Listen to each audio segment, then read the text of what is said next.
In the 1980s, we were young amateur astrophotographers, spending every clear summer night in some secluded spot, capturing constellations on long-forgotten rolls of Svema film with sensitivities of ISO 125 and 64, once kept in our parents' refrigerators.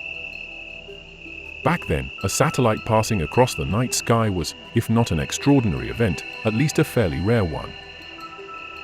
Those moving dots above filled us with hope for progress and faith in a brighter future for humanity, which seemed just around the corner. Time passed, and near-Earth space began to fill aggressively with countless artificial objects of dubious origin and murky purpose.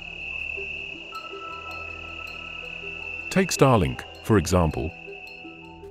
Who, just 10 years ago, would have thought this entire venture of thousands of satellites would be launched merely so that tribes in the Namib Desert could discover the internet?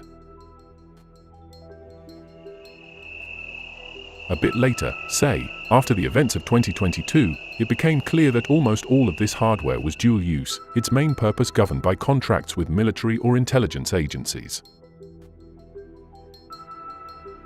The romance of moving points gliding across the sky dimmed somewhat.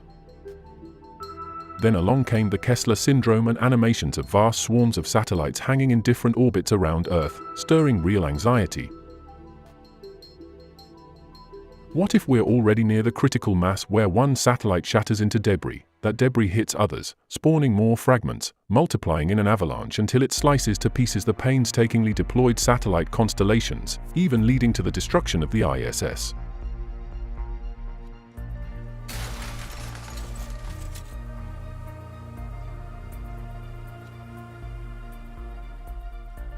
Gravity movie, with Sandra Bullock howling at the moon.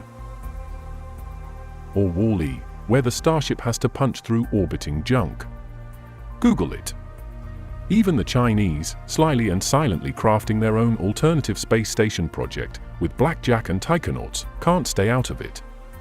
They climb into their Shinshan 5, eerily reminiscent of the Soviet Soyuz, and fly off toward their Great Wall, Alibaba, and progress of high technologies back down on Earth. But the sky has ceased to be majestic, folks.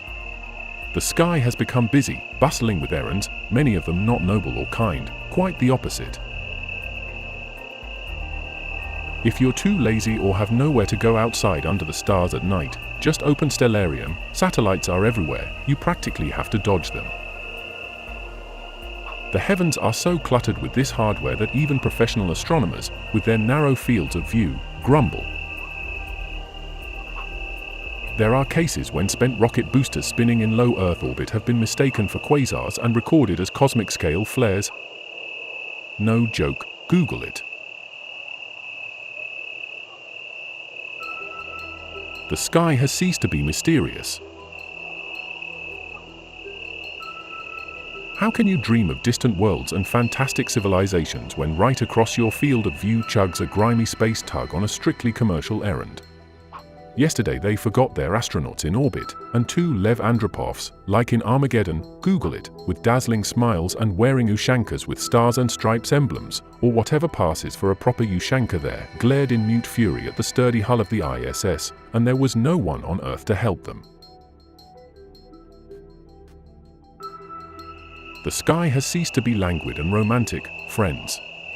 Once upon a time, you take your girlfriend out in August to watch the Perseids, and forget about everything else. The sky has become a glass ceiling, through which an ordinary person can no longer break, only businessmen and hustlers buzzing around. You scratch my back, I'll scratch yours. And that's the whole conversation.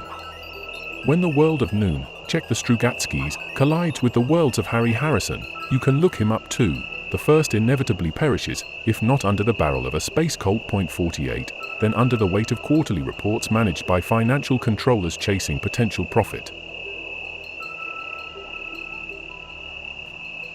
We jumped upward so noisily that, on this short path, we lost the spirit of great deed somewhere along the way. And perhaps no one can help us anymore. Google it, don't Google it.